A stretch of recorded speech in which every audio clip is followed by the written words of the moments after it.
Aux prêtres, religieux et religieuses, fidèles laïcs, âmes de bonne volonté. Un cri s'élève dans Rama, une plainte et des pleurs d'amertume. C'est Rachel qui pleure ses fils. Elle refuse d'être consolée car ses fils ne sont plus. Jérémie 31, 15.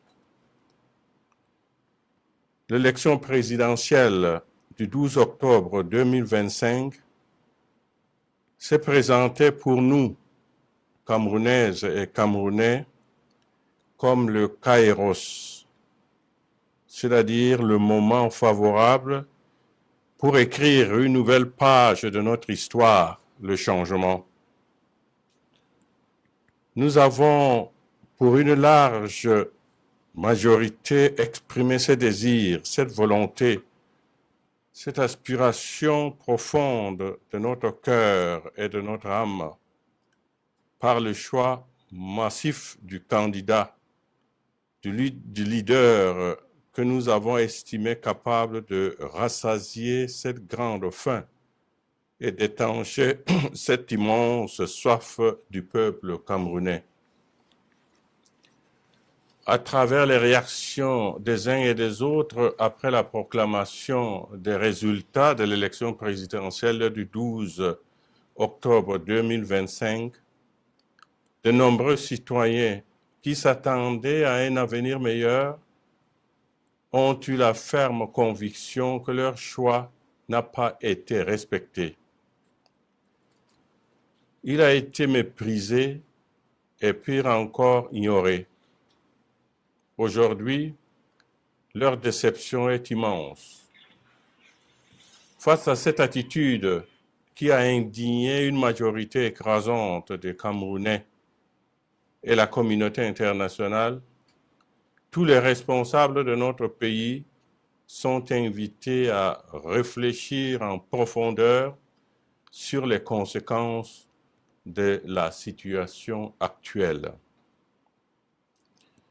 Car la proclamation des résultats du 12 octobre 2025 avait la déception et l'indignation qu'elle a ravivé dans la pensée et le cœur d'un grand nombre de nos compatriotes, a donné lieu à des marches et manifestations à caractère pacifique. Malheureusement, elles ont connu de graves dérives à travers des actes de vandalisme, de pillage, de vol aux conséquences graves sur la vie matérielle et économique de beaucoup de personnes innocentes dans les villes comme Douala, Garoua, Maroua, Bertoua, Chang, etc. Ce qui est déplorable et condamnable. En effet, d'une part, des édifices publics, certains établissements commerciaux et des boutiques ont été saccagés, pillés, vidés et d'autres incendiés. Ces actes regrettables et répréhensibles ont plongé leurs propriétaires dans le désarroi et la misère. D'autre part, des violences verbales et physiques, des intimidations ont été exercées sur les populations. Il y a eu de nombreuses arrestations et des assassinats, surtout parmi les jeunes, et cela se poursuit malheureusement. Tout en travaillant sur une autre manière de sauvegarder la sécurité des personnes et des biens, il est indispensable que ces violences, ces intimidations, ces arrestations et assassinats prennent fin. Le Cameroun ne devrait pas être une terre d'affrontement permanent entre le pouvoir et le peuple après chaque élection présidentielle. La démocratie ne s'accommode pas des coups de canon, des menaces, des arrestations arbitraires et des intimidations des citoyens qui ont une pensée contraire. On n'organise pas une élection pour tuer les citoyens. On ne gouverne pas un peuple avec les armes. Aucun gouvernement au monde ne peut gouverner sans peuple. Le gouvernement est au service du peuple. Et il a pour devoir de l'aimer et de répondre à ses aspirations légitimes et profondes, comme le recommande l'apôtre Pierre. Soyez les pasteurs du troupeau de Dieu qui se trouve chez vous.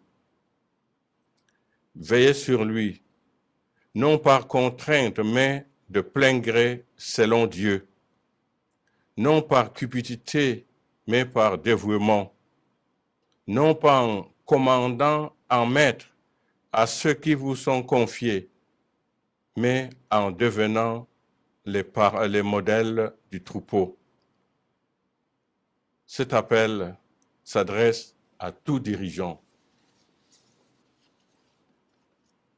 Il est temps que nous nous penchions sérieusement sur les origines profondes de ce malaise, de cette colère, de ce ras-le-bol qui pousse les Camerounais à avoir de tels agissements et de trouver des solutions appropriées. Nos compatriotes demandent à être écoutés, que leurs besoins et aspirations profondes soient pris en compte et considérés. Le Cameroun profond crie sa souffrance, sa misère. Les populations ont faim parce qu'elles n'ont pas de travail. Le taux de chômage général actuel est estimé à 74% et celui de pauvreté au Cameroun en 2024 est à environ 37,7%. 10,1 millions de Camerounais vivent avec moins de 1000 francs CFA par jour.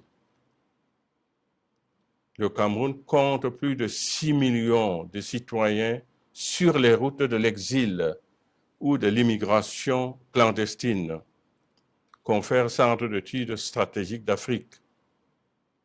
Notre pays est dépourvu d'un système économique fiable pourvoyeur d'emplois. Le déficit énergétique, eau et électricité, ne permet pas le développement du tissu économique. Le peuple inquiet est de cette situation qui perdure, sans aucun signe d'espoir à l'horizon. Des citoyens ou de familles préfèrent s'en aller à l'étranger. Un peuple qui descend dans la rue pour crier son désespoir exprime une rupture et interpelle la conscience des dirigeants. Si des milliards de nos francs sont dépensés pour organiser les élections, on peut également en trouver pour le bien-être des populations. Nous ne saurions faire la sourde oreille, ni rester indifférents, insensibles aux signaux de détresse qu'elle nous envoie. Nous sommes parvenus au terme d'une élection présidentielle pouvons-nous oser espérer une amélioration réelle, significative et effective des conditions de vie des Camerounais par rapport à la situation actuelle? Cette situation qui est marquée par la malgouvernance, le chômage, l'émigration des jeunes, la sous-scolarisation, le manque d'emploi, le délabrement des routes, le déficit énergétique, les injustices, les inégalités sociales, la corruption, l'exploitation des richesses du pays par une minorité de Camerounais, un luxe insolent de certains pendant qu'une majorité croupit dans la misère, l'insécurité grandissante, la vie chère, le tribalisme, l'inégale répartition des richesses du pays, l'usage du bien commun à des fins égoïstes. Tout cela entraîne un climat social tendu et délétère. L'apaisement et la préservation de la paix et de la stabilité dans notre pays aujourd'hui passent par une prise de conscience collective de ces différentes crises qui minent notre pays et engendrent la souffrance et la misère des Camerounais et la ferme volonté d'y apporter des solutions appropriées. Que l'Esprit Saint éclaire nos dirigeants et le peuple camerounais et que la Vierge Marie, patronne du Cameroun, intercède pour nous. Donné le 1er novembre 2025 en la solennité de la Toussaint. Je vous salue Marie, de grâce, le Seigneur est avec vous. Vous êtes bénie entre toutes les femmes, et Jésus, le fruit de vos entrailles, est béni. Sainte Marie, Mère de Dieu, priez pour nous pauvres pécheurs, maintenant et à l'heure de notre mort. Amen. Au nom du Père, et du Fils, et du Saint-Esprit. Amen.